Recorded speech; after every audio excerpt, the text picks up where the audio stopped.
Okay, welcome to assignment 8, final assignment for LBSC 741 with Dr. Massey.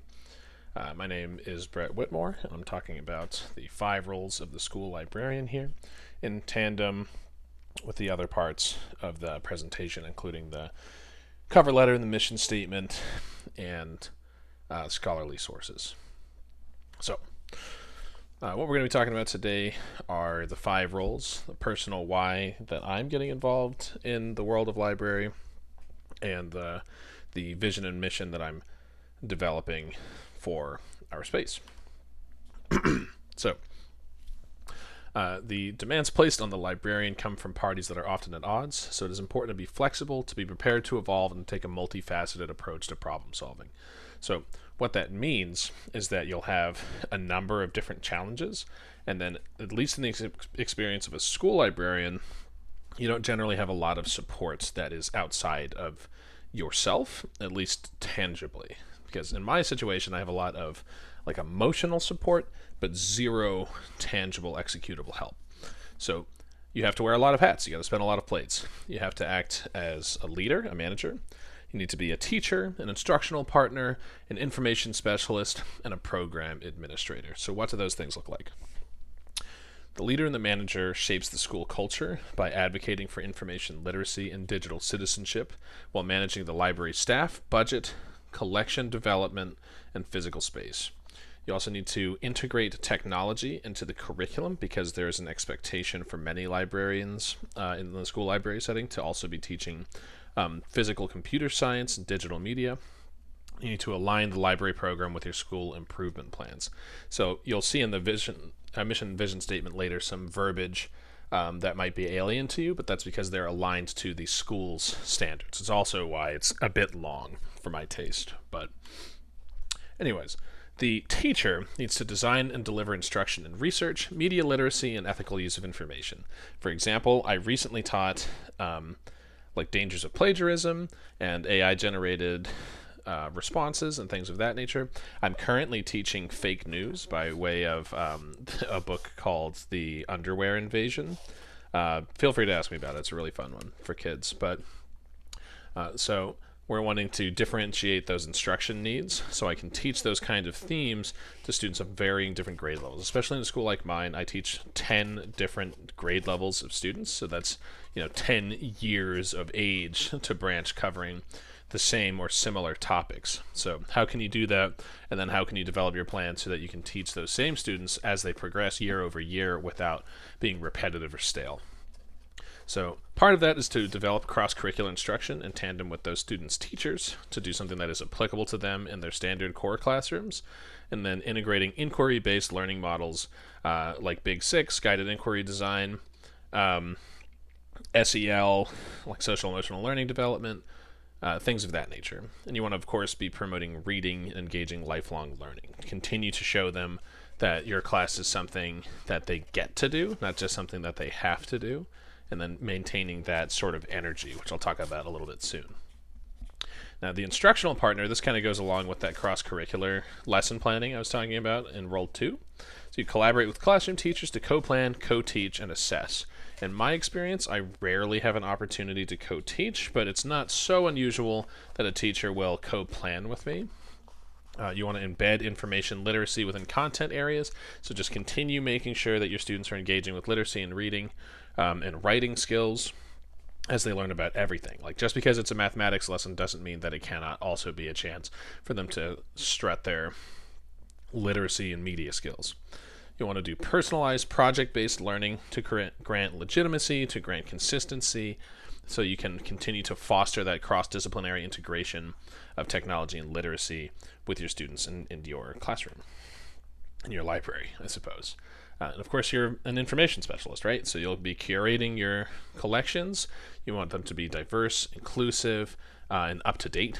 You'll want to have equitable access to information and technology, promoting digital and media literacy, and instructing information evaluation, copyright, fair use, anti-plagiarism, things of that sort. Then you're also the manager, right? You're the program administrator. You have to develop, evaluate, and promote the school library design while establishing policies and procedures that align with professional standards that apply to your school. Or you can do, in my case, BCPS, Baltimore City Public Schools, or Maryland State Department of Education. And of course, National Library standards apply, like we talked about in this class too.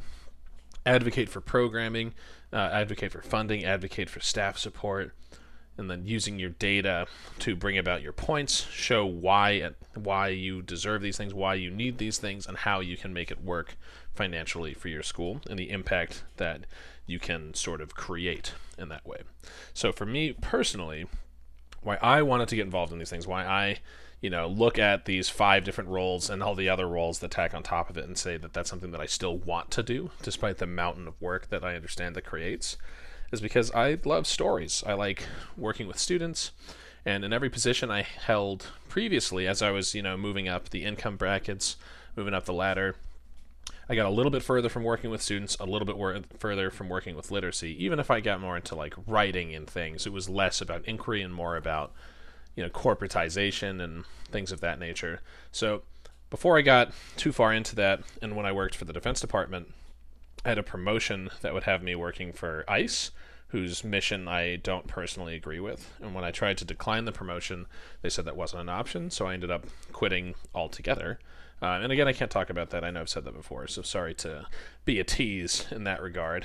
But I decided to double back and fully commit to being a librarian. So I got the job offer here in Baltimore, even though I wasn't qualified, which is kind of why I'm here in the program now. But one of the reasons I took the job in Baltimore is to be part of University of Maryland's library science program. So that's how I got here. And then, less about me specifically, but more about what I, romantically believe the school librarian can do and should do, is empower students with the skills to think, to read, to access information confidently, and that the library can be that core, right, that third place of curiosity, equity, transformation. It's a safe space, it's a comfortable space, it's a community space. And then bring those different skills together to weave them into, a holistic education for our students. So one of the ways that you can do that to make your students feel comfortable is through your tone, right? So in this assignment that we did earlier in the year when we wanted to make a website, I wanted to make sure to consistently, even though there's a lot of data, there's a lot of meat, there's a lot of text to look at that you can see. I'm not sure if you can see with my mouse on the recording here, but as you can see, I just try to maintain my tone throughout, so that as my students read it, they'll be able to recognize what we're talking about and what the sort of energy is. So it's not just sometimes I'm your friend and sometimes I'm your teacher. I can always be both, right? And that's just you can be a friend and a student and a scholar all at the same time, right? So how do we get that to work in a concrete plan is by establishing a vision and mission statement. I did this while looking at the AASL one, which was nice and short, but I wanted to make sure that mine was also aligned with our school standards and their mission statements and vision. So this is what we've kind of come up with in the middle, which is that the Baybrook Elementary Middle School Library will be a vibrant, inclusive hub of learning and creativity where every student develops a lifelong love of reading, critical thinking skills, and the confidence to explore the world through literature, information, and technology. It will be a safe and welcoming space that empowers students from pre-kindergarten through the 8th grade so that they may soar with eagle pride. SOAR being an acronym for safe, open-minded, accountable, and responsible.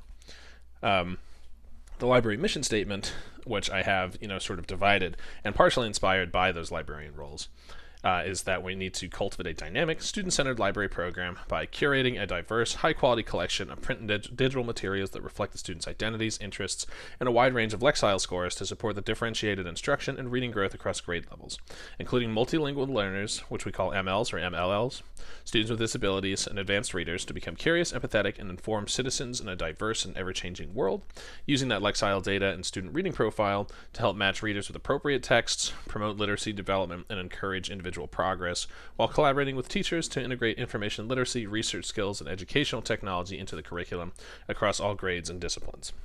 We want to cultivate a media class, so not just the library, but the class that we teach that engages the students with real-world media skill implementation while providing equitable access to resources and targeted support for distinct user groups like emergent readers, struggling readers, MLs, and gifted students.